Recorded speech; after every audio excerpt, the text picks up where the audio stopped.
반갑습니다, 여러분. 오늘 제가 여러분에게 나누고 싶은 이 말씀을 지금 전 목사님이 읽어주셨는데, 여러분들은 신앙생활이 얼마나 만족스러우신지 모르겠습니다. 저도 모태신앙이고 오래 신앙생활을 했는데요.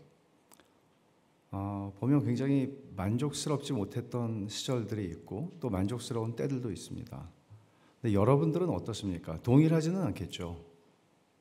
어떤 분들은 굉장히 충만한 상태 가운데 계실 수 있고, 어떤 분들은 침체된 분들도 계실 수 있고, 비록 노래를 부르면 같이 노래는 부르지만 우리가 얼마나 만족스러운가요? 예를 들어서 신앙생활이 얼마나 만족스러우냐, 그러면 어떤 기준으로 제가 묻는 걸까요? 예를 들어 결혼 생활은 여러분 얼마나 만족스러우세요? 결혼하신 분들에게 이렇게 물을 수 있죠. 또는 직장 생활하는 분들에게 직장 생활 얼마나 만족하는 사람이 많겠습니까마는 직장 생활은 얼마나 만족스러우세요? 그럼 나름대로 그 만족의 기준들이 있을 거 아니에요. 그럼 신앙생활에서 우리가 만족한다는 건 어떤 의미일까요? 교회 생활이 괜찮다? 교회에 나하고 좀 비슷한 사람들이 많이 있다? 목사님의 설교가 좋다? 기타 어떤 것들이 결국 우리의 신앙생활의 만족도를 결정하는 요소일까요? 이런 생각을 우리가 많이 하고 살지는 않아요. 의식적으로 그냥 살죠.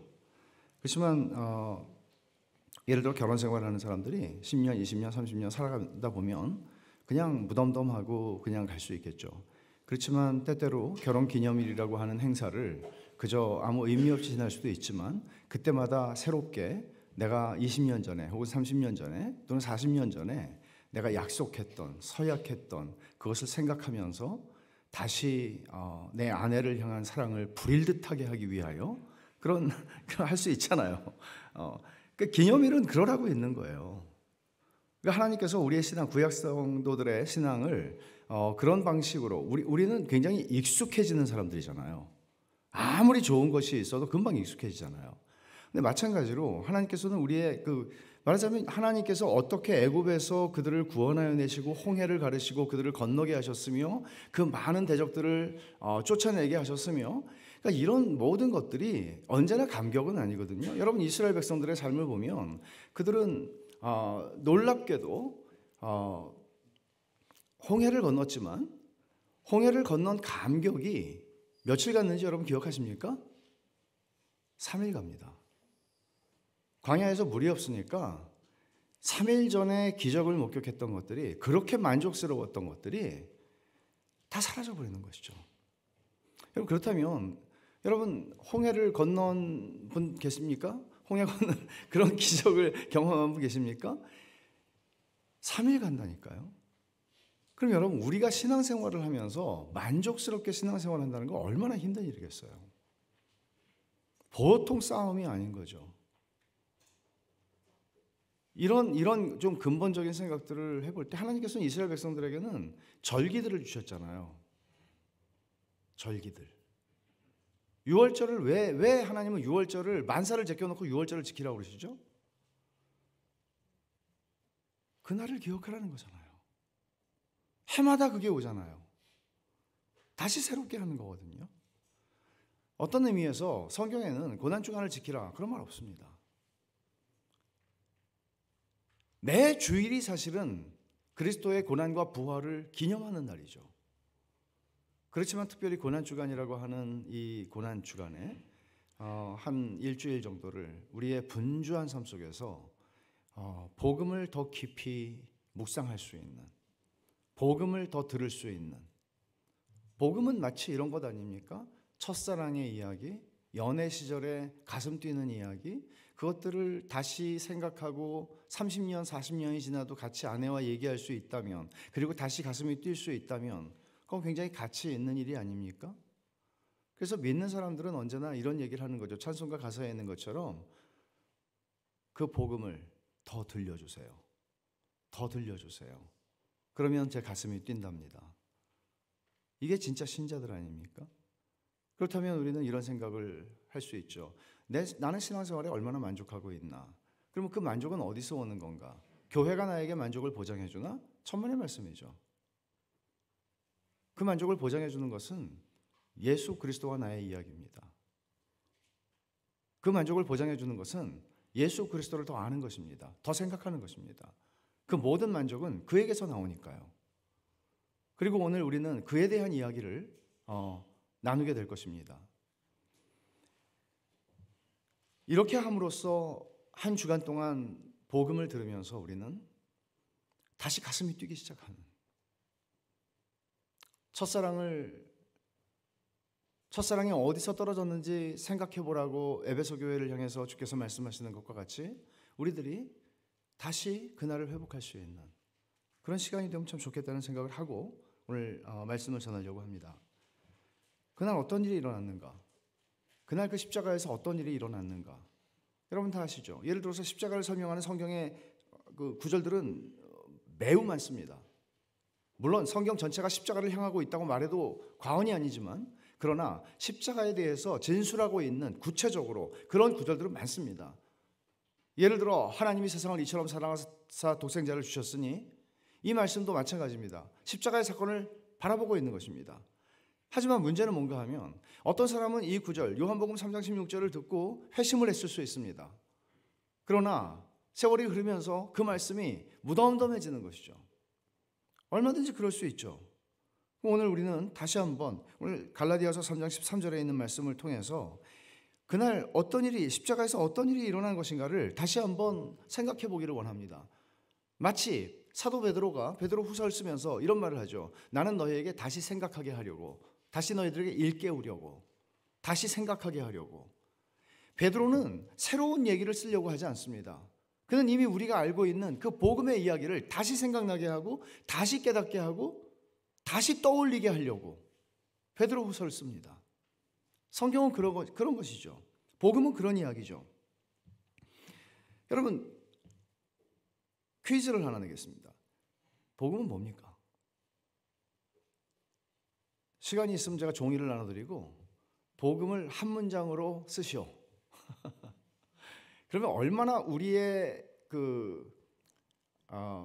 수지 예본교회의 성도들이 낸 답의 싱크로 이 답과 정답이 있을 거 아니에요, 그죠? 정답과 그것은 얼마나 싱크가 될까요? 아니면 정말 뚱딴지 같은 대답은 나오지 않을까요? 여러분이 한번 마음속으로 한번 대답을 해보십시오. 복음은 여러분에게 무엇입니까? 복음을 가장 온전하게 정의해 보십시오. 그럼 여러분들은 어떻게 복음을 정의하시겠습니까? 그리고 복음과 율법은 어떻게 다릅니까? 복음과 율법을 구분할 수 없다면 우리는 복음을 모르는 것이나 마찬가지거든요. 복음과 율법을 구분하지 못한다면 그런 사람은 설교자가 되면 안 된다.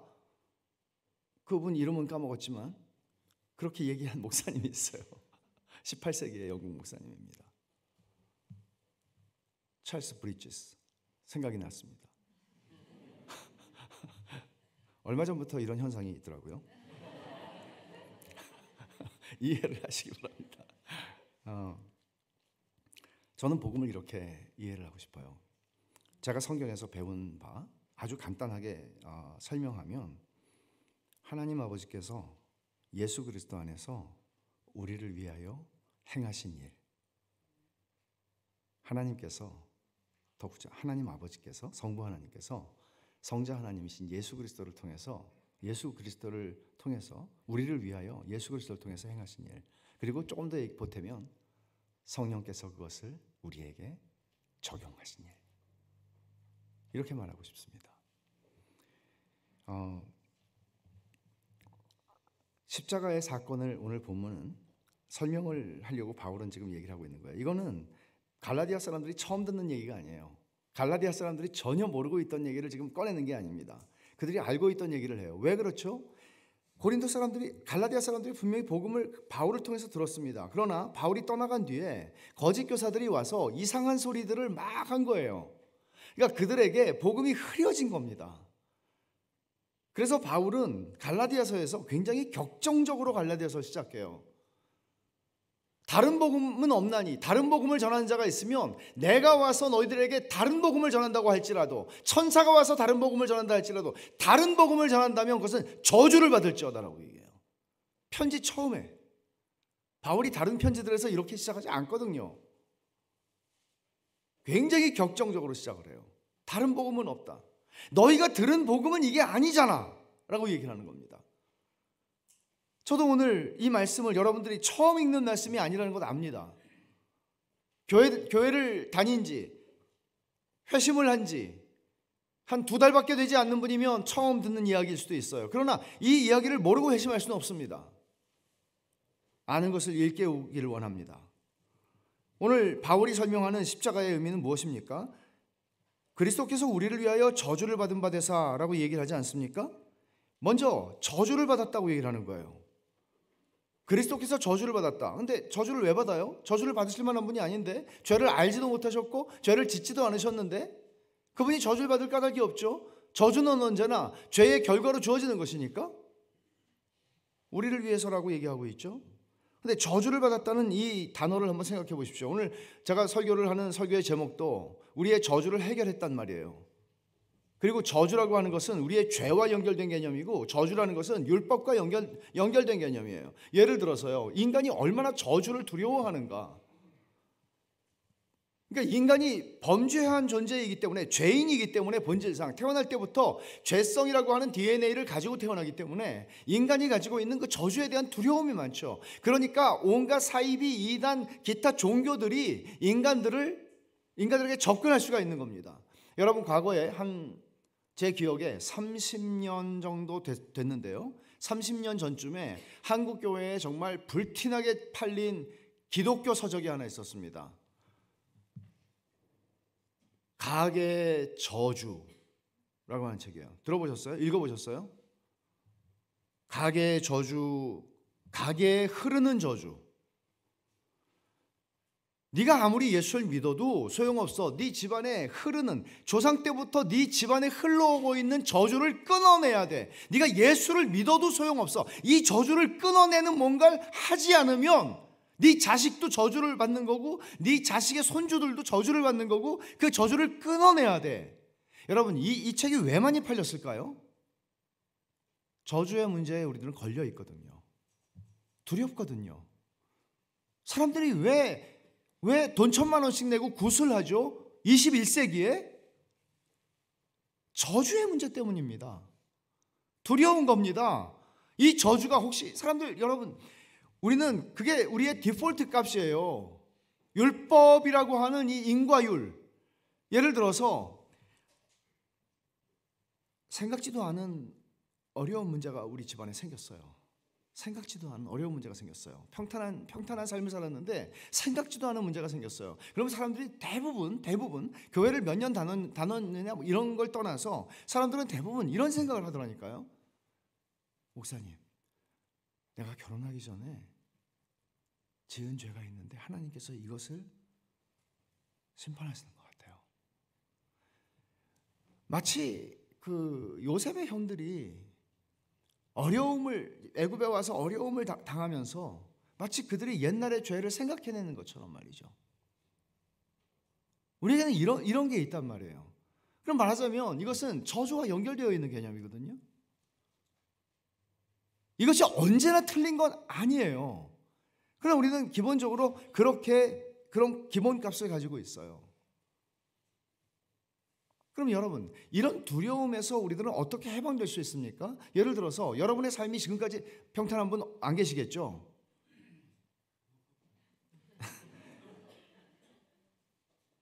걱정하지 마세요. 지금까지 평탄했으면 앞으로 안 그럴 일이 생겨요. 걱정하지 마세요. 평탄하면 철이 안 나요. 평탄하면 철이 안 나요. 하나님이 철들게 하려고 때때로 우리의 평탄함에 돌을 던지세요. 근데 하나님께서 인생에 이런 일들을 주시지만 그때 우리들은 저주와 이것을 연결 지으려는 시도들을 하게 돼요. 무의식적으로요. 그럼 우리 인생이라는 것은 언제나 개연성이 있잖아요. 앞으로 내 인생에는 저 사람에게 일어나는 일이 내 인생에 일어나지 않을까? 저 집 자녀들에게 일어난 일이 우리 집 아이들에게는 일어나지 않을까? 우리가 뉴스에서 보는 일들이 우리 집안에는 안 일어날까? 여러분, 그리스도인들에게 이런 생각은 합당한 겁니까? 그리스도인들이 이런 생각을 한다는 것은 어떻게 설명할 수 있을까요?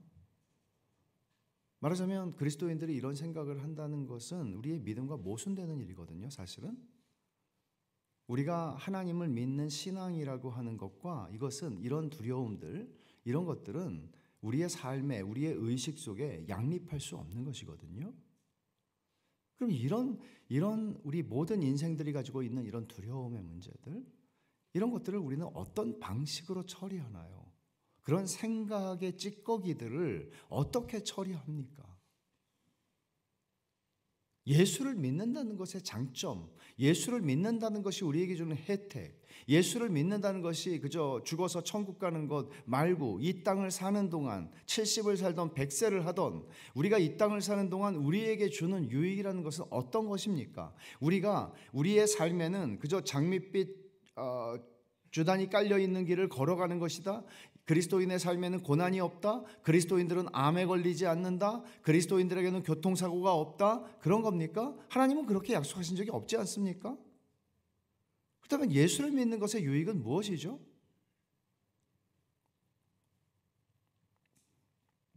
이 질문에 대해서 여러분들이 선명한 대답을 지금 머릿속에서 떠올리실 수가 없다면, 딱 떨어지는,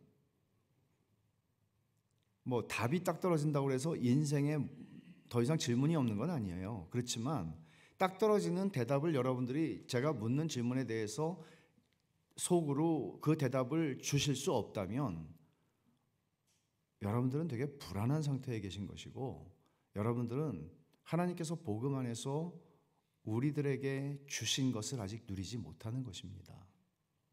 저는 어떤 허황된 뜬구름 잡는 것 같은, 마치 예수 믿는 사람들은 구름 타고 가는 것처럼 현실을 외면하거나 초현실, 비현실 혹은 현실, 도피 이렇게 살 수 있다는 얘기를 하는 건 아닙니다. 우리는 두 발을 땅바닥에 디디고 이 문제 많고 이 두려움을 가지지 않을 수 없는 이 무슨 일이라도 일어날 것 같은 이런 불안한 세상을 살아가면서 우리의 눈을 하나님께 고정하는 거거든요. 근데 그게 어떤 결과를 가져오느냐는 거죠. 그리고 우리는 어떻게 그것을, 그 하나님의 약속을 붙잡을 수 있는 힘, 붙잡을 수 있는 근거가 뭐냐는 거죠. 당신은 봤어요? 당신은 하나님을 봤어요? 당신은 어떻게 그렇게 하나님의 말씀을, 약속을 철석같이 믿나요? 오늘 바울이 이 갈라디아서 3장 13절에서 하는 말씀은 예수님께서, 그리스도께서 저주를 받았다라고 하는 거예요. 그럼 저주를 받았다는 말은 저주를 받을 수 없는 분이 저주를 받았다고 지금 얘기를 하는 것인데, 이 어떤 의미에서 이 말을 하는 것일까? 여러분, 이 13절 뒤에 보면은 기록된 바 나무에 달린 자마다 저주 아래에 있는 자라. 이거는 이제 신명기 21장 22절과 23절을 인용한 것이에요. 기록된 바라고 한 게. 근데 이제 나무에 달린 자마다 저주를 받은 것이라는 것이 성경, 구약 성경에서 나무에 달아 죽여라 이런 사형을 하나님 말씀하신 적은 없어요. 그렇지만 고대에 이런 방식으로 대역죄인들인 경우에 그러니까 나무에 달아서 죽이는 것보다는 죽은 시신을 나무에 다는 경우들이 있죠. 대역죄인들. 옛날 우리나라도 그렇게 하지 않았습니까? 그 군문 효소한다는 그런 것들이잖아요. 그러니까 죽여서, 우리 옛날에 캐톨릭 많이 머리를 잘라서 나무에다 달고 사람들이 이런 짓을 하지, 기독교 믿지 마라 이런 것들이 많이 있지 않습니까? 그러니까 이제 그런 방식으로 저주스러운 죽음을 상징하는 것인데, 예수님이 나무에 달려 죽으셨단 말이죠. 그러니까 바울은 십자가에 달려 죽으신 것이 구약 성경의 신명기에서 하신 말씀의 성취이고, 그러니까 예수 그리스도의 죽음은 그저 오해를 받은 어떤 잘못된 판결에 의한 죽음이다라고 설명하지 않습니다. 예수 그리스도의 죽음은 저주를 받는 죽음이었다고 분명하게 말하는 거죠. 그럼 여러분, 우리를 위해서 그렇게 하셨다는 말씀을 하나를 염두에 두고 조금 더 나아가 보죠. 13절에 저주를 받은 바 되사 율법의 저주에서 우리를 속량하셨다라고 얘기합니다. 말하자면 이 율법의 저주에서 우리를 속량하셨다고 하는 말씀은 어떤 함의를 가지고 있는가 하면 우리가 율법의 저주 아래 다 있었다는 얘기잖아요.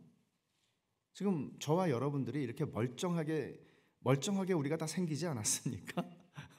멀쩡하게 생긴 사람들이 율법의 저주 아래에 있었다는 얘기를 하는 거예요. 이런 면에서 보면 여러분 이 말씀은 얼마나 아까 제가 말씀드린 그 책 제목 가게에 흐르는 저주라고 하는, 그러니까 가게에 저주가 흐르지 않는 집은 아무도 없는 거죠. 다 저주가 흐르고 있고 내 피 속에 저주가 흐르고 있는 거고 인간 속에 다 저주가 있는 거죠. 그러니까 저주에 대한 그 막연한 두려움, 그 저주가 뭔지는 정확히 모르겠지만 실체를 저주에 대한 두려움은 다 있거든요. 그러니까 이 말씀은 율법의 저주에서 우리를 속량하셨다는, 우리가 율법의 저주 아래에 있었구나라는 얘기를 하는 거예요. 근데 여러분 그걸 실감하세요? 그러니까 막연한 저주는 우리가 생각할 수 있어요. 두려움이죠. 그런데 우리가 너무나 명백한 율법의 저주 아래에 있었다는 것을 얼마나 인정하느냐는 거죠. 여러분 율법의 저주 아래에 있었다는 의미를 조금 설명을 드리죠. 아담이 죄를 졌습니다. 선악을 알게 하는 나무의 실과를 따먹었고 죄를 짓고 죄에 대한 대가를 받게 됩니다. 죽음이죠. 하나님과의 단절이 있었습니다. 에덴 동산에서 쫓겨납니다. 그리고 저와 여러분들은 사실은 에덴 동산에서 쫓겨난 채 태어났고, 여러분들이 아기 때 만난 부모님은 죄인이었습니다. 죄인이 아닌 부모를 만난 사람은 우리 가운데 아무도 없습니다. 아담과 하와는 범죄한 이후에 자녀를 낳았습니다. 죄인인 부모를 만난 겁니다, 다. 그래서 그렇게 가정에 많은 문제들과 아픔들과 상처들과, 그리고 어떻게 그렇게 내 형은 또 이 형도 죄인, 그러니까 자꾸 때리고, 다 죄인인 거예요. 죄인들이 모여서 가정을 이루는 거예요. 그러니까 가정에서 우리가 보통 일반적으로 사람들이 가지는 대부분의 상처는 가정에서 이루어지잖아요. 가정에서, 부모를 통해서, 형제들을 통해서. 그러니까 아담의 범죄 이후에 이게 죄인의 운명입니다. 죄인으로 태어나기 때문에 죄를 짓는 거지, 죄를 지어서 죄인이 되는 게 없어요. 그 다음에는, 아담 이후에는 죄인으로 태어나서 죄를 짓는 거예요. 그럼 여러분 우리가 좋아하는 말씀들이 때때로 이런 말씀, 어떤 말씀들이 있잖아요. 가계에 액자에 써 있는 말씀 중에 몇 개 있죠. 욥기에 있는 말씀이라든지. 근데 문맥 이런 거 다 무시하죠. 그냥 지금 미약하지만 나중엔 창대해질 것이다. 세상 말로 대박. 돈 세다 잠들게 하소서. 그런 거 있잖아요. 개업하는 집에 가보면. 어이가 없죠. 그래요. 바라는 것 정도는 자유니까. 바라지도 못하겠어요? 그건 자유니까. 그러나 그 바람이 어떤 근거를 가지고 있습니까? 전혀 근거 없는 거죠. 왜냐하면 여러분 생각해 보세요. 신명기 28장도 우리가 많이 좋아하는 말씀이에요. 적어도 1절부터 14절까지는 복이 나와요. 여러분 아시죠? 신명기 28장 복과 저주를 말하는. 자, 이렇게 시작합니다. 너희가 이 모든 명령과 규례를 다 지켜 행하면 이 모든 복이 너희에게 임할 것이라. 어느 정도로 임해요? 나가도 복을 받고 들어와도 복을 받고, 너희 집 숟가락도 복을 받고 너희 밥그릇도 복을 받고, 네가 취직한 직장도 복을 받고, 네가 가는 곳마다 복을 받고, 네가 만나는 사람들이 복을 받고, 너는 가는 데마다 복덩이가 될 거다. 근데 조건이 뭐예요? 이 모든 명령과 규례를 다 지켜 행하면, 그러면 이 모든 복이 다 임할 거라고. 근데 어떻게 이 모든 율법의 모든 말씀과 규례를 다 지켜 행할 수 있어요? 그런 사람이 있었나요, 역사상? 없었습니다. 사람으로 오신 예수 그리스도 말고는 없었습니다. 말하자면 바랄 수는 있어요. 나가든지 들어오든지 복을 받고, 나는 사업이 잘 되든 망하든 복을 받아요. 말하자면 로마서 8장에서 바울이 로마서 8장은 제가 오늘 결론으로 쓰려고 남겨둔 건데 갑자기 미리 튀어나오는데, 우리를 그리스도 안에 있는 하나님의 사랑에서 끊을 수 있는 게 없어요. 아무것도. 죽어도 망해도 세상에서 말하는 세상의 기준에 따라서 우리가 실패하든 성공하든 그 모든 세상의 조건에 맞지 않는다는 얘기예요. 어떤 삶의 자리에 있든지 그리스도 예수 안에 있는 하나님의 사랑에서 우리를 끊어낼 수 있는 것은 존재하지 않는다라고 얘기하는 거죠, 바울은. 근데 어떻게 그런 일이 일어나냐고요? 어떻게 그게 가능하냐고요? 우리는 하나님의 모든 말씀과 규례들을 다 지켜 행하지 않았음에도 불구하고, 이게 1절부터 14절이에요 신명기. 그리고 15절부터 68절까지는 저주예요. 한 10대절 축복에 대한 얘기를 하고 한 50절 정도가 저주에 대한 얘기예요. 어떤 저주인가 하면 네가 이 모든 명령과 규례를 다 지켜 행하지 아니하면 이 모든 저주가 다 너에게 임할 거라고. 너희 집에서 정신병자 나올 거고, 너희 집에서 뭐 피부병 환자가 나올 거고, 니네가 성공해도 저주받고, 사업이 성공해도 박사학위를 받아도, 자식이 연봉이 올라가도 다 저주라고. 무서운 얘기잖아요. 하나님이 우리에게 복과 저주를 명하시는 관점을 보면 그거는, 여러분, 우리 세상을 사는 사람이에요. 예수 믿는다고 해서 지금 죽어서 우리가 천국 가지 않는 한 우리 세상을 사는 사람들이에요. 이 세상에 통용되는 가치가 있고 이 세상에 통용되는 기준이 있어요. 그리고 그게 우리에게 영향을 굉장히 많이 주잖아요. 굉장히가 아니죠. 사실 막 전적으로 영향을 준다고요. 그것에 막 휘둘리고 산단 말이에요, 그리스도를 믿는 사람들이. 근데 하나님이 우리에게 새롭게 주시는 관점이 있거든요. 저는 선교사로 한 15년 살았어요. 선교사라면 선교학, 선교 관련 책들 많이 보죠. 그리고 실제로 사역을 하는데 이런 선교학에 이런 말을 해요. 진짜 회심이 무엇인가? 진짜 회심이 무엇인가? 한 민족이, 한 부족이, 한 사람이, 한 가정이 그리스도를 알지 못하다가 그들이 회심을 했어요. 그러면 이 회심을 우리는 이 사람들이 교회를 나오기 시작하는 거, 이 사람들의 회심을 확증할 수 있는가? 진짜 회심은 세계관의 변화를 가져온다. 그렇게 얘기를 해요. 세계관의 회심이 아니면 회심이 아니다. 이 세계관의 회심이라는 얘기는 이런 거잖아요. 그들이 지금까지 살아가던 그들의 삶의 원칙, 삶의 기준, 그건 뭐예요? 사회가 그들에게 준 것들이죠. 이 세상이 준 법칙들이죠. 기준들이죠. 근데 예수를 믿으면 하나님 나라의 백성이 되면서 그를 지배하는 새로운 새 나라의 백성으로서 하나님이 그들에게 원하시는 가치관, 인생관, 그들의 기준이 새롭게 형성이 되는 거예요. 그 기준을 따라 살아가기 시작하는 거예요. 그런 일이 일어나야 된다는 거죠. 구체적으로는 그걸 아주 쉬운 말로는 존 웨슬리는 이렇게 말했습니다. 나는 눈물을 흘리고 회개하는 그 눈물을 보고 그 사람들의 회심을 믿지 않는다. 그 사람들의 주머니가 회개해야, 돈주머니가 회개해야, 지갑이 회개해야 나는 그 사람들의 회심을 진짜 믿겠다. 그는 그렇게 얘기합니다. 돈이라는 건 얼마나 중요합니까? 돈이라는 건 세상에서 우리가 성공과 실패를 결정하는데 얼마나 중요한 요소입니까? 여러분 생각해 보세요. 아무리 공부를 잘해서 학위를 몇 개를 한들 무슨 소용이 있어요? 가난하게 살면 그는 루저죠. 세상이 볼 때 실패자죠. 아무리 공부 못했어도 돈 많이 벌면 성공했다고 그러거든요. 세상의 기준에서 돈이라는 건 굉장히 중요하잖아요. 근데 우리 안에 복음이 들어왔을 때 우리는, 야, 나는 하는 것마다 안 되고 나는 무슨 저주받은 인생인가? 여러분, 우리 그런 말 하거든요. 그럼 예수를 믿는다는 거는 그런 삶의 자리에 있을 때 우리를 어떻게 다르게 생각하게 만드느냐는 거죠. 아니, 다르게 생각하는 정도가 아니고 무의식적으로, 의식적으로 우리는 다른 방식으로 그 모든 것들을 넘어서는 이런 거예요. 바울이 빌립보서에서 이렇게 말하잖아요. 그리스도 예수 안에서 나는 모든 것을 할 수 있다. 그리스도 예수 안에서 모든 것을 할 수 있다는 얘기는 불가능이 없다. 나는 금메달 딸 수 있다. 부상당해도 나는 뛸 수 있다. 뭐 그런 얘기가 아니잖아요.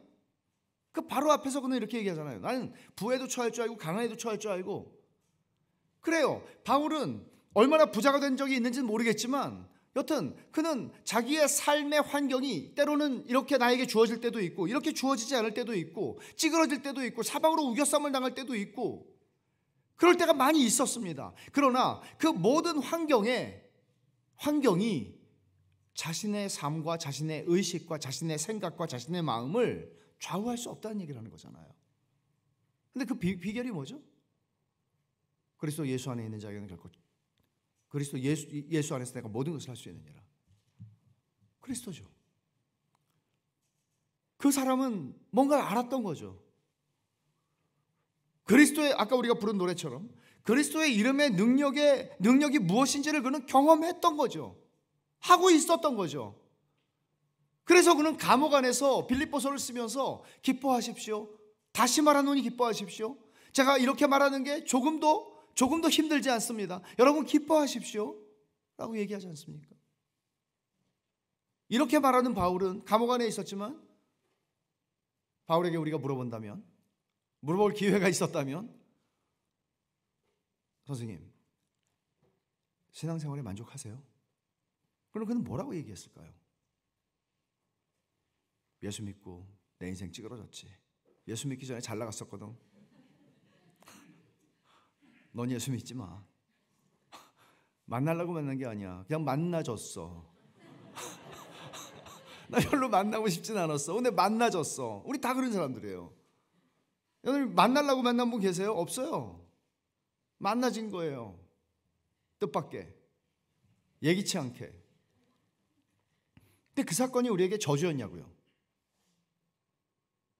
외면적으로 보면 바울은 예수 믿기 전에 잘 나간 사람이에요. 부활하신 예수를 만나고 인생 찌그러졌어요. 외면적으로 보면 그래요. 근데 그 사람은 알아요. 그리고 알 뿐만 아니라 말할 수 있어요. 난 세상에서 제일 행복한 사람이라고. 여러분 바울의 고백들을 보세요. 이 사람처럼 행복할 수 있는지. 내 속에서 역사하시는 네 능력을 따라 내가 힘을 다하여 수고하노라. 아니 이 사람은 내 속에서 역사하시는 이의 능력을 따라 뭐지? 이제 내가 사는 것이 아니요 내 안에 그리스도가 사는 것이라. 뭐지? 아세요? 알아야 돼요. 이게 우리의 삶을 결정해요. 저는 여러분들에게 신앙생활이 만족스러우냐고 물었지만 사실 이 얘기는 신앙생활 물어보는 거 아니에요. 가정생활, 부부생활, 자녀들을 양육하는 것, 여러분의 직장생활, 여러분의 삶의 모든 자리, 여러분의 삶 전부 만족하세요? 이 질문을 결정하는 문제입니다. 그러려면 예수 그리스도의 능력을 노래 부른다고 알아지는 거 아니잖아요. 다시 생각해야죠. 다시 생각해야죠. 이번 주간이 그런 면에서 세상에 얼마나 감사한 주간입니까? 이번 주간이.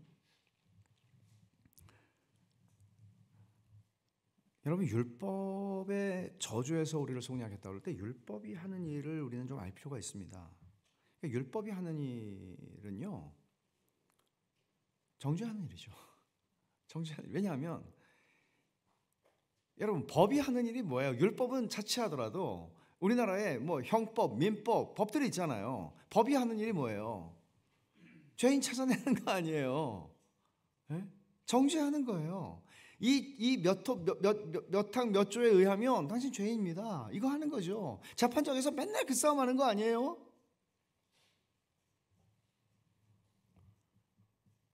야고보서에서는 이렇게 말합니다. 누구든지 온 율법을 지키다가 그 하나를 범하면 모두 범한 자가 되나니. 야고보서 2장 10절이에요. 다 지키고 있었어요. 지금까지 잘했어요. 근데 하나에 넘어졌어요. 근데 너무 억울한 얘기를 하는 거 아니에요? 하나를 범했는데 다 범한 사람이 되는 거라고. 죄인이 아니냐 하는 차이죠. 주님은 산상보훈에서 이렇게 말씀하세요. 그러므로 하늘에 계신 너희 아버지가 온전하신 것 같이 너희도 온전하라. 아니 어떻게 이런 말씀을 하실 수 있죠? 우리를 모르시나요? 하나님이 온전하신 것처럼 우리가 온전하라. 이게 율법의 요구거든요. 그래서 주님께서 이 말씀을 하실 때 그 앞에서 이렇게 말씀하셨어요. 내가 너희에게 이르노니 너희의 의가 서기관과 바리새인보다 더 낫지 못하면 결코 천국에 들어가지 못하리라. 서기관과 바리새인들은 그래요. 우리가 복음서에서 읽는 그들은 위선자들입니다. 그들은 율법주의자들입니다. 그들의 마음으로는 그렇게 하면서 행위로 그렇게 하는 사람들이었습니다. 그러나 당시에 이 사람들은 당시에 그 백성들에게 이 사람들은 존경받는 사람들이었습니다. 아무도 이 사람들의 발꿈치도 따라갈 수 없다고 다 느꼈습니다. 근데 주님 뭐라고 그러세요? 너희의 의가 서기관과 바리새인보다 더 낫지 못하면 결국 천국에 못 들어간다는 얘기예요. 그럼 여러분, 우리 가운데 누가 서기관과 바리새인 1세기에 그들보다 더 나은 의의를 가진 사람이 누가 있습니까? 이 말은 아무도 천국에 들어갈 수 없다는 얘기를 주님이 하시는 거죠. 너희의 의로는. 이게 저주입니다. 이게 저주라고요. 무슨 판타지 동화에 나오는 뭐 저주가 풀리고 이게 저주예요. 우리는 저주에서 풀려나야 되는 존재들이었다고요. 이 저주에서 애써도 안 되는 거죠. 어떻게 모든 말씀과 규례를 다 지켜 행합니까? 십계명만 보더라도 그래요. 살인 안 했을 수 있어요. 간음 안 했을 수 있습니다. 뭐 예수님이 마태복음에서 다시 그걸 해석하는 정도로 보면 미워하면 살인한 거고, 여자를 보고 음욕을 품으면 간음한 거고, 이걸 몰랐다면 살인 안 했을 수 있고 간음 안 했을 수 있고 도둑질 안 했을 수 있습니다. 그러나 10번째 계명은 뭡니까? 탐내지 말라잖아요. 탐내지 않은 사람이 어디 있습니까? 너는 나 외에는 다른 신을 내게 두지 말라. 첫 번째죠. 우리가 어떻게 그렇게 살아본 적이 있습니까? 우리의 마음속에서 칼빈이 말한 것처럼 우리의 마음은 우상 공장인데, 날마다 우상들을 제조해서 만들어내는 우상 공장인데, 그 우상을 팀 켈러는 이렇게 얘기하잖아요. 나는 이것만 있으면 정말 행복할 것 같아. 그게 당신의 우상이라고. 나는 이것만 없으면, 내 삶에서 이 지긋지긋한 이것만 없으면 행복할 것 같아. 그게 우상이라고. 진짜 웃기는 게 뭔지 아세요? 열심히 하나님 앞에 기도를 하는데, 작정하고 기도를 하는데 우상을 달라고 기도한다니까요. 하나님, 나 이게 있어야 살아요. 아시잖아요. 난 정말 주님 돈이 필요해요. 돈이 있어야 나는 살아요. 주님, 제 왼수를 제 앞에서 좀 제거해 주세요. 저 왼수만 없으면 제가 행복할 것 같아요. 그럼 주님 뭐라 그러세요? 두 번째 기도에 대해서는 내 은혜가 내게 족하도다. 내 은혜가 내게 족하도다. 여러분, 우리는 이런 방식으로 하나님의 율법을 생각할 때, 율법은 그러니까 되게 웃기는 거 아니에요? 생각해 보세요. 율법이 이런 거라는 사실을 알고도 우린 율법주의자가 될 수 있어요? 여러분, 오늘날 저는 모르겠습니다. 수지 예봉교회는 이른바 신생교회죠. 그렇죠? 신생교회 같지는 않지만 남들이 욕해요. 그러니까 아시죠? 남들이 욕해요. 잘하세요. 수지 예봉교회를 지배하고 있는 문화, 수지 예봉교회의 문화는 복음입니까, 율법입니까? 뭐 아직 문화라고 할 것까지 이렇게 생기지 않을 만큼 생기기에는 좀 시간이 좀 짧다고 생각할 수도 있겠죠. 그러나 여러분, 율법이 이렇게 우리에게 완벽을 요구하는 줄 알고서도 율법주의자가 되는 일들은 일어납니다. 무서운 거죠. 이야기를 좀 더 계속한다면, 이 본문에서 율법의 저주에서 우리를 속량하셨으니라고 얘기할 때, 그 율법의 저주라고 하는 말이 결국 우리는 율법 아래에 있는 죄인의 이 딜레마를 벗어날 수 없는, 우리의 힘으로는 벗어날 수 없는, 그래서 하나님이 그 아들을 이 땅에 보내셔야만 했던 그 이야기를 지금 바울은 하고 있는 겁니다. 그래서 이 갈라디아서 2장 16절에 보면 하반절에 이런 말을 해요. 16절 좀 길거든요. 하반절에 보면 율법의 행위로서는 의롭다함을 얻을 육체가 없다고 단언합니다. 율법의 행위로, 그러니까 바울은 율법을 알았던 사람이고 그는 율법주의자였었잖아요. 근데 율법의 행위로는 그는 율법을 로마서 이제 5장부터 6장 7장으로 가면서 특히 7장에서 그는 율법에 대한 얘기를 하는데, 그가 율법을 깨닫지 못했을 때에는 자아가 살아났다고 얘기를 해요. 그러니까 근데 그때가 이제 주님 만나기 전이거든요. 그러니까 율법을 깨닫지 못했다는 얘기는 지금 제가 여러분에게 말씀드리는 바, 주님이 말씀하시는 거예요. 율법의 의로는 하나님 앞에 설 수 있는 사람 없어요. 서기관과 바리새인보다 나은 의, 완벽한 의, 하나님의 완전함처럼 완전할 수 있는 모든 규례와 말씀을 다 지켜 행하는, 그게 하나님의 요구예요. 율법의 요구예요. 바울은 나름 꽤 잘하고 있다고 생각을 했었다는 거죠. 그러나 율법을 깨닫게 되자 그는 자기의 죄가 살아났다고 얘기합니다. 이게 저주예요. 그러나 거기서 끝나지 않았죠. 그래서 그는 오라, 어떻게 이 공고한 이 죄인을 내가 구원을 받을 수 있을까? 근데 그렇게 외칩니다. 오늘날 예를 들어서 저는 자꾸 회심의 문제, 그 거듭남의 문제를 도전을 많이 하는 편입니다. 제가 섬기는 교회 교우들에게도 그렇게 하지만 많이 합니다. 왜냐하면 너무나 오늘날 확신을 가지고 있는 그리스도인들이 너무나 희소합니다. 확신을 가지고 있으면 이런 거죠. 다니엘의 세 친구가 풀무불 속에 들어가야 하는 상황이 되었을 때 그들이 도대체 이 사람들 어떻게 들어갈 수 있었을까? 물론 뭐 잡아 넣었으니까 들어갔겠지만 어떻게 이런 말을 할 수 있을까? 그건 사실 확신의 문제잖아요. 확신의 문제. 청교도 목사님 가운데 토마스 브룩스인가? 그 확신에 대한 책을 되게 길게 쓰신 분이 있는데 그 부제가 이렇게 돼 있어요. 지상에서 누리는 천국. 그러니까 여러분, 예수를 믿는 신용은 할 수 있습니다. 그러나 그것은 그리스도로 말미암아, 복음으로 말미암아 우리의 인생을 기쁘게 하는 경험에 이르지 못합니다. 신용하는 것으로 교회 생활 즐겁게 할 수 있습니다. 왜냐하면 눈에 보이는 사람들과 하는 거니까요. 그리고 교회만큼 좋은 집단이 어디 있습니까? 교회는 이익 집단이 아니잖아요. 최소한 속으로는 어떤 생각을 하는지 몰라도 적어도 우리는 표면적으로는 이익 집단이 아니거든요. 교회처럼 좋은 집단이 어디 있습니까? 웬만하면 우리를 받아주고요, 사랑하려고 하고요. 그러나 이것도 교회에 적용할 수 있습니다. 거듭나지 않아도 얼마든지 좋아할 수 있습니다. 그러나 거듭난 사람들은 하나님이 주시는 하늘의 기쁨을 맛본 사람들이잖아요. 말하자면 내 삶의 조건이 하박국이 말하는 것처럼 하박국이 지금 표현하고 있는 그 방식, 우리가 노래도 부르고 좋아하긴 하지만 여러분, 외양간에 소가 없습니다. 우리의 양이 없습니다. 무화과나무에 소출이 없습니다. 말하자면 이 사람은 총체적으로 망한 상황을 묘사하고 있습니다. 그러나 그가 뭐라고 얘기하죠? 나는 내 구원의 하나님을 인하여 기뻐한다고 말하잖아요. 거듭난 하나님의 자녀들은 이걸 맛본 사람들입니다. 저는 언제나 맛보고 있다고 말하지는 않겠습니다. 그러나 그리스도인들은 이걸 맛본 사람들이고 맛보는 사람들입니다. 껍데기와 진짜를 구별할 수 있는 것입니다. 내용물과 껍데기를 구별할 수 있는 사람들입니다. 그리스도인들은. 여러분,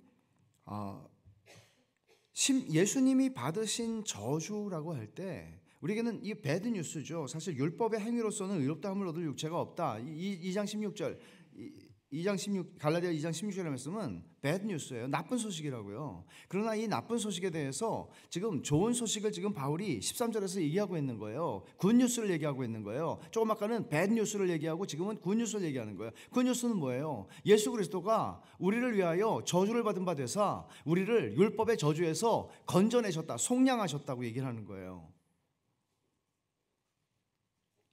그러면 이거를 율법이 하는 일은 이에는 이, 눈에는 눈이잖아요. 죄의 삭은 사망이요. 로마서에서 말한 것도 율법의 법칙을 얘기하는 거예요. 죄의 삭은 사망이에요. 다른 길이 없어요. 피 흘림이 없으면 사함이 없다. 히브리서 9장에 있는 말씀도 같은 말씀이에요. 이게 하나님의 공의로우신 속성을, 거룩하신 속성을 그대로 드러내는 것이에요. 하나님은 죄를 미워하시고 죄를 향해서 진노하시는 하나님이에요. 하나님은 당신의 어떤 속성을 잠시 숨기시거나 어떤 속성을 잠시 스스로 부인하시거나 그렇게 하실 수 없는 하나님이세요. 어떻게 우리가 이 율법의 저주로부터 건짐을 받을 수 있는가?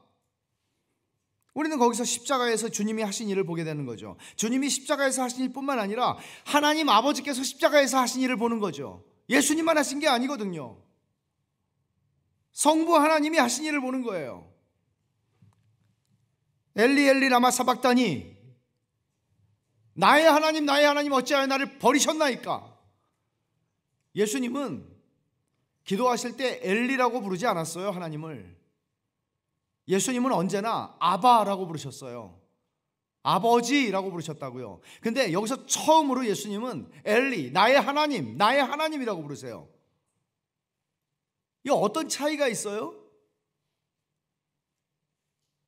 예수님은 여기서 버림을 받으셨어요. 이거는 하나님이 우리에게 그냥 보여주시는 어떤 연기, 보여주시는 쇼가 아니에요. 하나님이 그 아들을 버리셨어요. 예수님은 더 이상 나의 아버지라고 부르실 수 없었어요. 왜냐하면 아버지라고, 존 파이퍼는 이렇게 설명하죠. 아버지라고 부를 수 없는 우리들, 율법의 저주 아래에 있었던 우리들이 그 하나님을 아버지라고 부를 수 있도록 만들기 위하여 당신께서는 아버지라고 부르는 것을 포기하고 우리의 자리에 오셨다. 그리고 저주를 받으셨다. 그래서 주님은 아바라고 부르지 않았습니다. 십자가에서. 엘리 엘리 라마 사박다니, 왜 나를 버리셨나이까. 이사야에 있는 말씀이나 구약성경에 있는 많은 말씀들이, 이것을 설명하는 말씀들이 적지가 않습니다. 그러나 이 말씀들을 다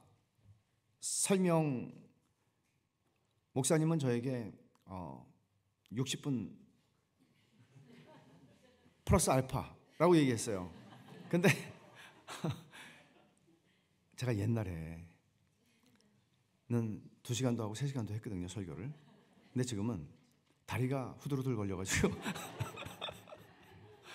제가 우리 교우들에게 그래요. 여러분, 저를 40대 김형이기를 안 만난 게 감사한 줄로 아십시오. 60분 할 겁니다.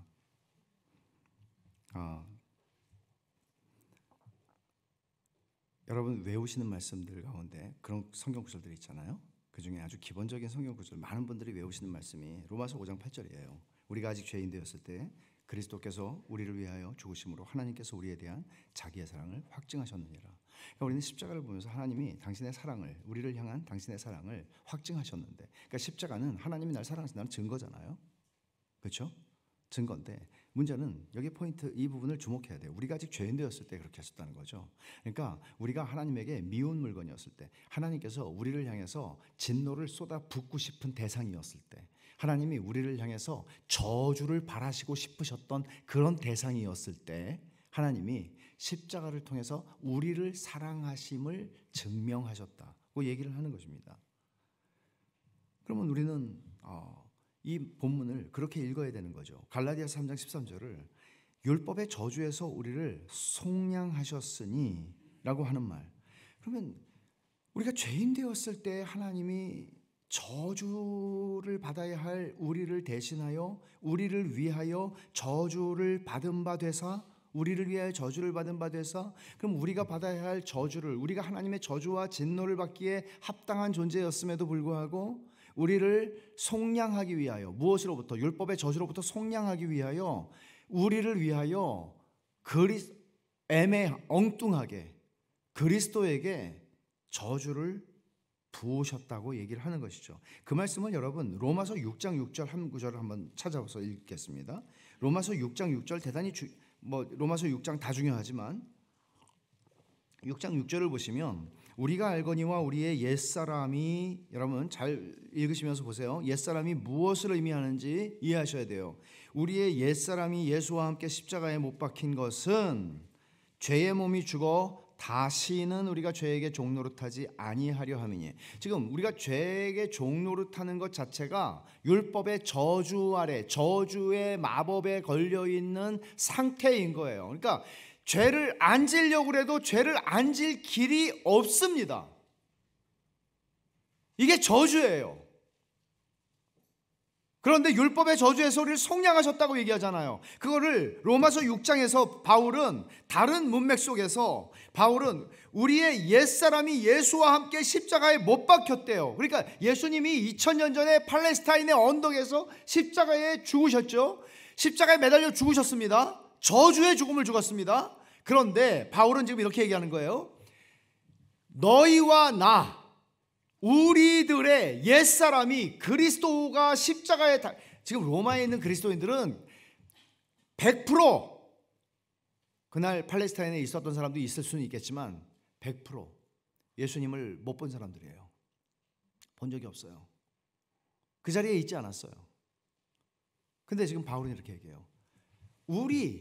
나와 여러분, 우리의 옛사람이 그리스도가 십자가에 달렸던 그 순간, 그 저주의 나무에 달렸던 그 순간, 여러분과 나의 옛사람이 그리스도와 함께 십자가에 못 박혀 죽었어요. 그걸 아세요?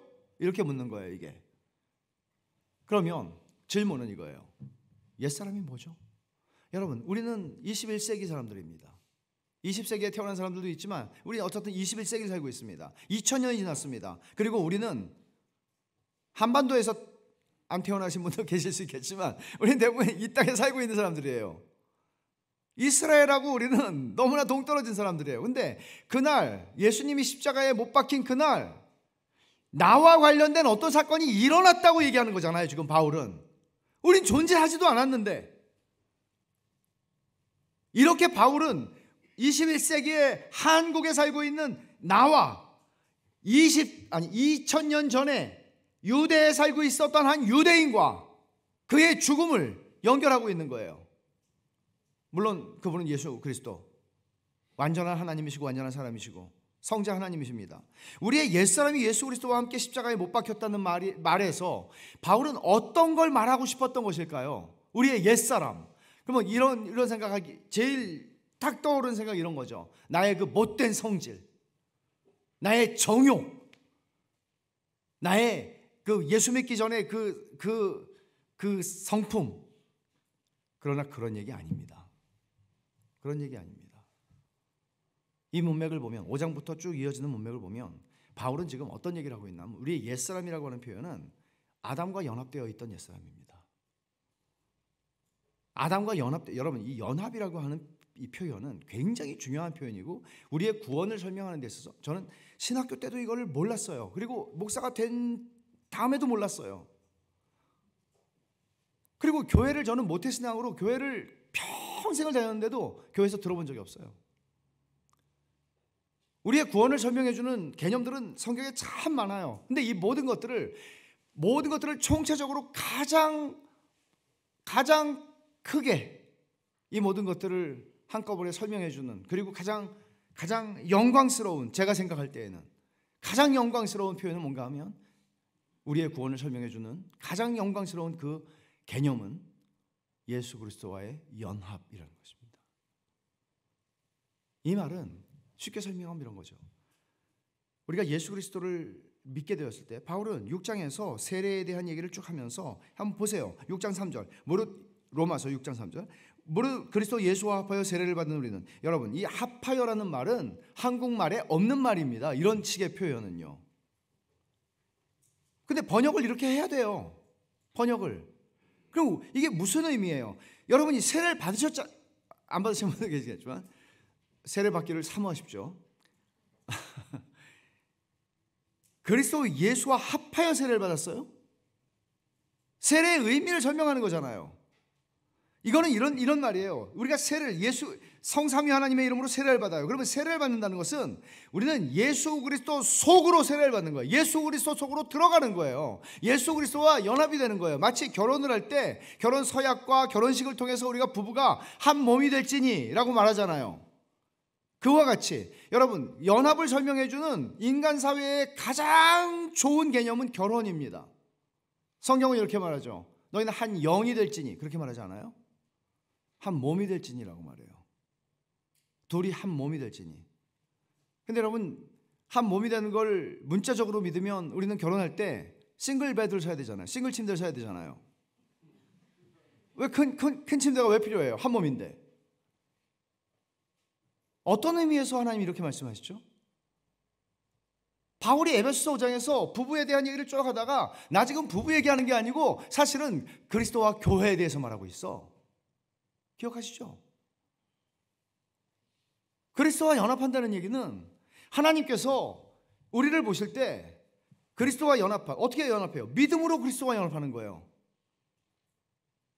6장 3절에서 얘기하는 거는 우리의 믿음의 고백에 근거하여 세례를 베풀고, 세례를 베푸는 것은 곧 그리스도와 연합하게 하는 의식이에요. 결혼식과 같은 거예요. 그럼 그리스도와 연합했어요. 그럼 어떤 일이 일어나죠? 내게 사는 것은 그리스도니, 이 고백이에요.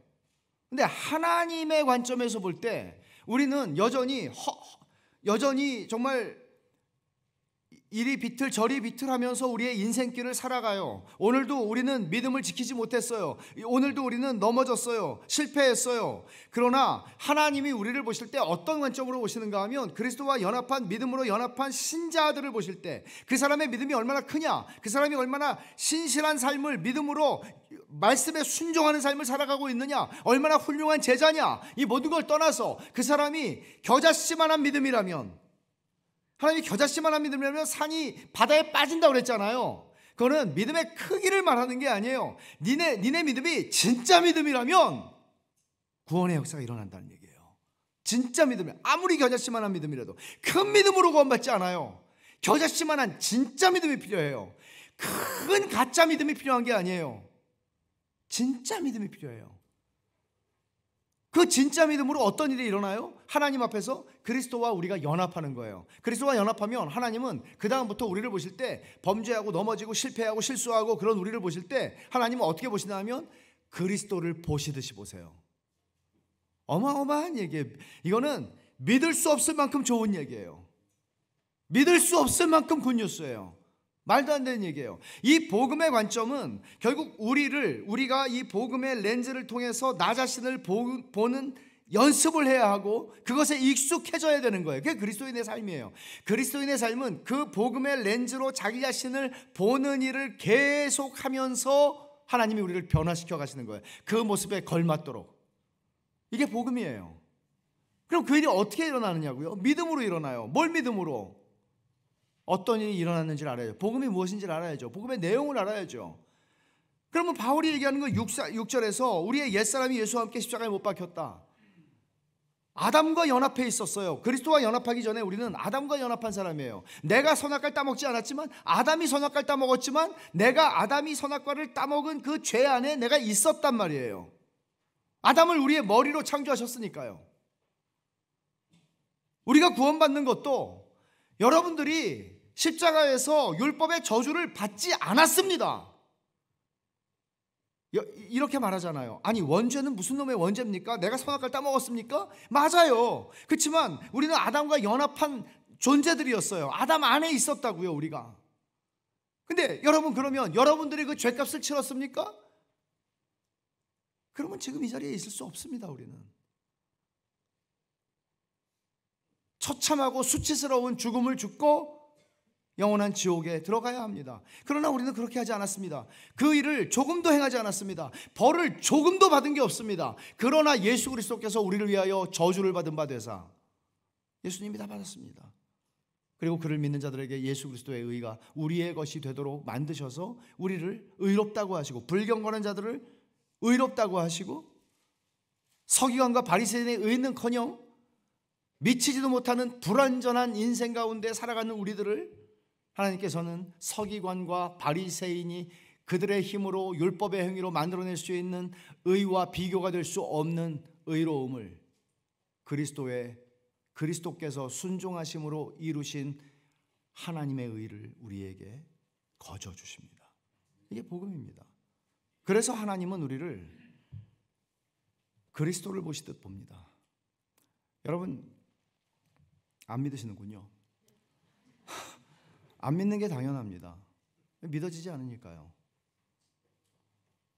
내가 나를 봐도 못마땅한데, 그리고 나를 아는 사람들이 나를 봐도 별로라고 그러는데,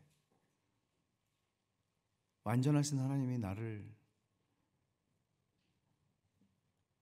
나를 보고 너무 기뻐서 노래를 부르시고 춤을 추신다고요? 스바냐가 그랬잖아요. 사랑하는 사람들이 나는 너만 보면 노래가 나와. 이런 얘기 안 들어보셨습니까? 들어보시길 바랍니다. 난 당신만 보면 노래가 나와. 하나님은 우리를 그렇게 보십니다. 어떻게 그럴 수 있냐고요? 우리의 옛사람이 십자가에 못 박혔기 때문입니다.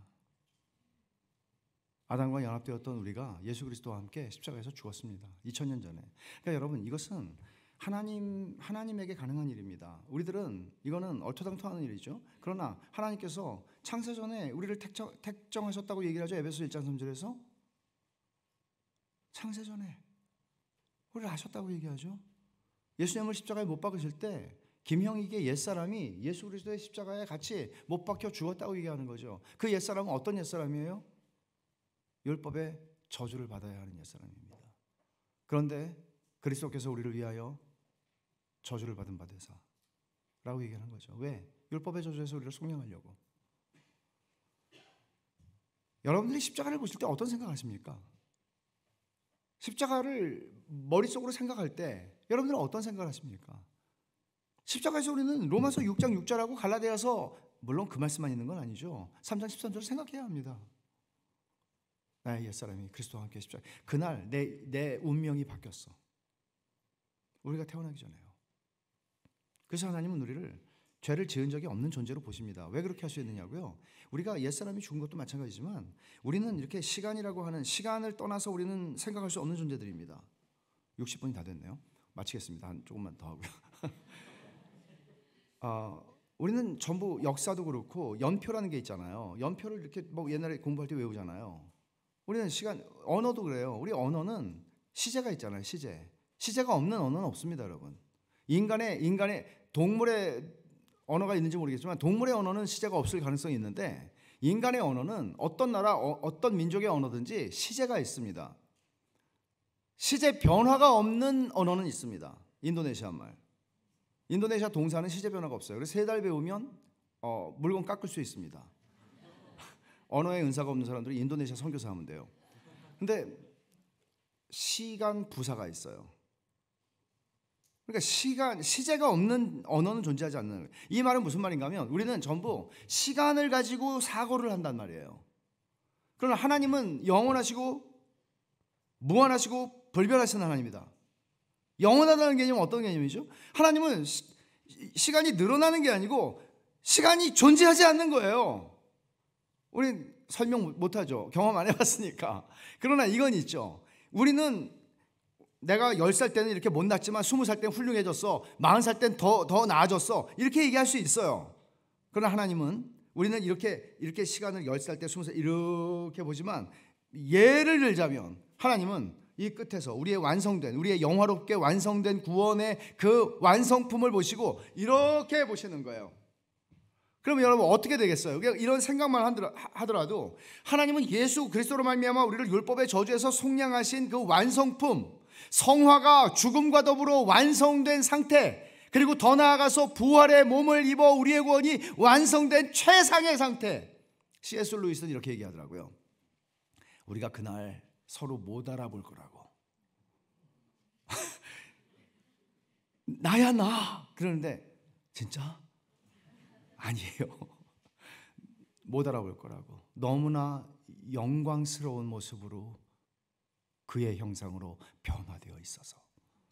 그리고 또 못 알아볼 거라고. 저쪽에 있는 사람들도 너무나 악마적인 것들이 표면에 다 드러나서 인간의 교양과 체면 뒤로 숨겨져 있던 그 악마적 본성과 죄성들이 완전히 표출되기 때문에 못 알아볼 거라고.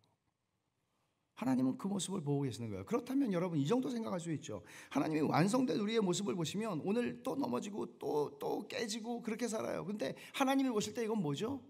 영광을 받으시는 거죠. 왜냐하면 이렇게 형편없고 이렇게 기가 막히게 너는 답이 없는 인생인데 너 같은 인생이 여기까지 오는 거야. 나는 그걸 알아. 어떻게?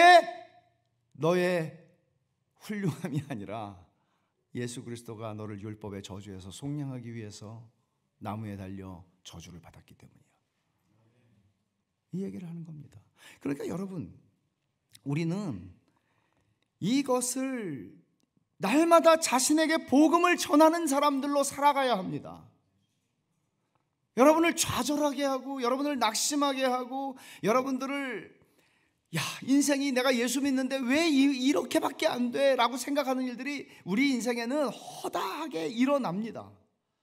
그렇지 않은 사람은 없습니다. 다 멀쩡히 아무 문제 없는 것처럼 이렇게 얼굴 표정을 짓고 있어도 그런 사람 없습니다. 다 아픔이 있고 힘듦이 있습니다. 누구한테 말하기는 힘든, 왜 살아야 하나. 그러나 여러분, 하나님께서 우리의 그 완성된 모습을 보시고 그리스도와 연합한 우리를 지금도 기뻐하시고, 이런 거예요. 우리가 아직 죄인 되었을 때 우리를 위하여 하나님께서 그리스도를 보내셨고 십자가에서 우리를 위하여 죽게 하심으로 하나님의 사랑을 확증해 주셨다면, 우리는 지금 아직 죄인 되었을 때가 아니고요, 여전히 죄인 된 상태가 아니고요, 이제는 그리스도와 연합한 상태예요. 그러면 여러분, 어떤 논리적인 복음의 논리가 형성이 되나 하면, 하나님이 우리에게 주실 것은 저주가 아니고요, 벌도 아니고요, 저주와 벌은 예수님이 완전히 다 받았어요. 이게 복음이에요. 우리에게 남겨진 벌, 우리에게 남겨진 저주는 존재하지 않습니다. 그러면 하나님이 이제는 더 이상 우리가 죄인 되었을 때가 아니고, 이제는 믿음으로 말미암아 그리스도와 연합했고 믿음으로 말미암아 하나님의 자녀가 됐어요. 그러면 하나님이, 전능하신 하나님이 우리에게 주실 것은 하나님의 사랑밖에 없죠. 은혜밖에 없죠. 당신의 선하심밖에 없죠. 무엇을 기대하세요?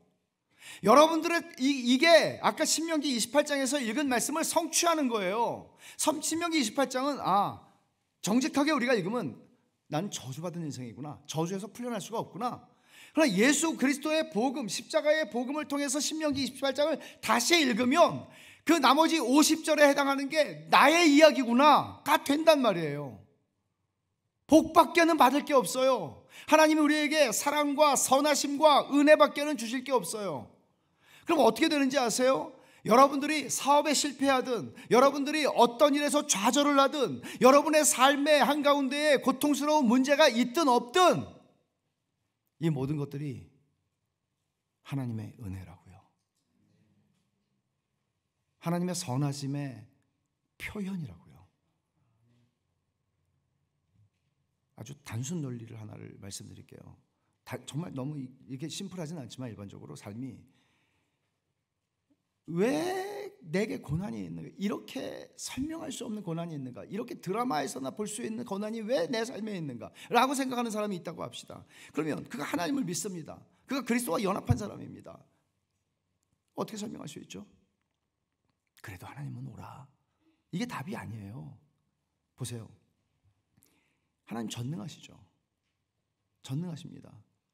말하자면 돈이 없어서 돈을 안 주시지 않습니다. 능력이 없어서 우리를 암에서 건져내지 못하는 게 아닙니다. 힘이 없어서 우리의 문제를 해결해 주지 못하시는 게 아닙니다. 전능하십니다. 무에서 유를 만드시는 하나님이십니다. 그런데 왜 하나님의 자녀인 내가 이렇게 고통 가운데 있는데 하나님은 내게 귀를 기울이지 않으시거나 내게 어떤 일을 행하지 않으시는 거죠? 심지어 하나님은 선하다고 말하잖아요. 무한히 선하시잖아요. 그 인자하심이 영원하도다. 얼마나 많이 우리는 이 고백을 시편에서 읽습니까? 당신의 자녀들을 향해서 하나님이 선하심밖에 베풀 게 없다고 우리는 얘기하는데, 과연 그렇다면 내 이 문제는 어떻게 해결합니까? 우리가 설명할 수 있는 건 이거밖에 없습니다. 욥의 경우도 마찬가지지만, 나는 지금 이해할 수 없지만 하나님의 무한하신 지혜 가운데 당신의 전능하신 능력을 사용하여 나에게 지금 최상의 선을, 은혜를 베풀고 계시는 중이야. 비록 그것은 고난의 형태로 지금 나에게 주어져 있지만 언젠가 내가 주님 앞에 서게 될 때 기가 막힌 반전이 일어날 거야. 우린 이걸 아는 겁니다. 내 지혜로 이거는 악한 일이야, 나에게 이런 일이 주어지는 건 악한 일이야, 하나님이 나를 버리셨어, 이런 답이 아니라 내 지혜로 하나님의 지혜를 헤아릴 길은 없지만, 이게 바로 어떤 논리인가 하면 로마서 8장 32절을 읽고 마치겠습니다. 로마서 8장 32절입니다. 같이 한번 여러분하고 읽었으면 좋겠는데요. 같이 읽죠. 시작. 자기 아들을 아끼지 아니하시고 우리 모든 사람을 위하여 내주시니가 어찌 그 아들과 함께 모든 것을 우리에게 주시지 아니하겠느냐. 5장 8절을 다시 얘기한 거죠. 아들을 주셨어요. 여러분, 그럼 하나님은 우리에게 사탕을 달라고 그러면 사탕을, 돈을 달라고 그러면 돈을, 그리고 사업체를 달라고 그러면 사업체를, 건물을 달라고 하면 건물을, 그런 방식으로 하나님은 당신의 사랑을 증명할 필요가 없습니다. 왜냐하면 아들을 주셔서 우리에게 당신의 선하심과 사랑을 증명하셨으니까요. 아들보다 더한 것을 줄 수 없죠. 이건 우리가 알아들을 수 있는 최고의 표현을 하나님이 하신 거 아니에요? 여러분, 저는 제가 죽을지언정 제 아들을 죽음의 자리에 내몰 수 없습니다. 제가 대신 죽을지언정. 하나님은 우리가 알아들을 수 있는 최극단적인 언어, 극단적인 표현으로 당신의 사랑을 우리에게 증명하셨습니다. 아들을 아끼지 않고 우리를 위해서 내어주시니까 어찌 그 아들과 함께 모든 것을 주시지 않겠느냐. 주실 수 있어요. 지금 로마에 있는 그리스도인들은 예수 믿는 것 때문에 고통 가운데, 예수 믿는 것 때문에 고난 가운데 있는 사람들이었어요. 매일 종일 죽임을 당하는 어린 양처럼 그렇게 당하고 살아야만 하는 그런 삶을 일상적으로 살아가고 있었어요. 그들을 위로하고 있는 거예요. 바울은 하나님이 능력이 없어서 여러분들을 그 고난에서 건져주지 못하는 게 아니에요. 얼마 전에 순교한 그 사람을 하나님이 능력이 없어서 죽임에 이르게 한 거 아니에요. 그 아들을 아끼지 않고 우리를 위해서 내어주신 분이 그 사랑을 우리에게 증명하셨는데 우리가 더 무엇을 원해요? 우리에게 모든 걸 주실 수 있어요. 그래서 바울은 그 뒤에서 이 논리를 확장해서 이렇게 얘기를 하는 거죠. 35절을 보십시오. 누가 우리를 그리스도의 사랑에서 끊으려? 환난이나 공고나 박해나 기근이나 적신이나 위험이나 칼이랴. 37절. 그러나 이 모든 일에 우리를 사랑하는 이로 말미암아 우리가 넉넉히 이기느니라. 내가 확신하노니 사망이나 생명이나 죽임을 당했다고요. 그러나 그 죽임도, 죽임당함도 너희들을 그리스도 예수 안에 있는 하나님의 사랑에서 끊어내지 못해. 너희가 세상에 있는 기준으로 보면 사망은 망하는 거지. 세상에 있는 기준으로 보면 사업이 안 되고 돈이 없고 가난한 거는 망한 거지. 그렇지만 그런 것들로 너희의 삶을 향한 하나님의 사랑을 증명하는 거는 아니야. 복음을 생각해. 너희를 위하여 그 아들을 아끼지 않고 내어주시니가 무엇을 너희들 위해서 아끼겠어? 그 전능하신 하나님이 너희의 유익과 하나님의 영광을 위하여 이 모든 일을 알고 계시고 간섭하시며 이 모든 일을 주도하고 계셔. 너희들은 영원히 하나님의 손안에 있어 라고 얘기하는 겁니다. 그래서 바울은 마지막에 39절에서 높음이나 깊음이나 다른 어떤 피조물이라도 우리를 우리 주 그리스도 예수 안에 있는 하나님의 사랑에서 끊을 수 없으리라고 얘기합니다. 여러분, 세상에 이렇게 보장된 인생을 살아갈 수 있는 다른 길이 있습니까? 복음 안에 우리들을 위해서 하나님이 열어놓으신 이 길, 예수 그리스도의 죽음을 통해서 우리에게 살아갈 수 있는 새로운 길을 열어주신 이 길 말고 여러분, 어떤 보장된 길이 있습니까? 여러분, 무슨 보장이 필요합니까? 여러분이 사업을 시작할 때 이 사업 망하지 않는다, 도장이 필요합니까? 여러분들이 자녀들을 기를 때 네 자녀는 분명히 성공할 거야 라는 보장이 필요합니까? 아니요. 이렇게 되든 저렇게 되든 하나님의 보장이 이보다 더 확실할 수는 없습니다. 우리의 인생은 잠깐이지만 성경은 이렇게 말하잖아요. 정직하게. 너희의 인생의 영광은 풀꽃 같은 거야. 지나가는 거야. 아참 안개 같은 거야. 너희는 영원을 준비하도록 이 땅을 살아가는 거야. 그래서 이 모든 것들이 너희의 유익을 위해서 필요해. 그 하나님의 선하심을 너희의 삶의 조건 속에서 찾지 마. 그리스도의 복음, 이것이 너희를 율법의 저주에서 속량했어. 너희에겐 더 이상 저주가 없어. 저주가 없습니다. 그리스도가 저주를 받으셨기 때문입니다. 이렇게 보장된 인생은 어디에도 없습니다. 기도합시다.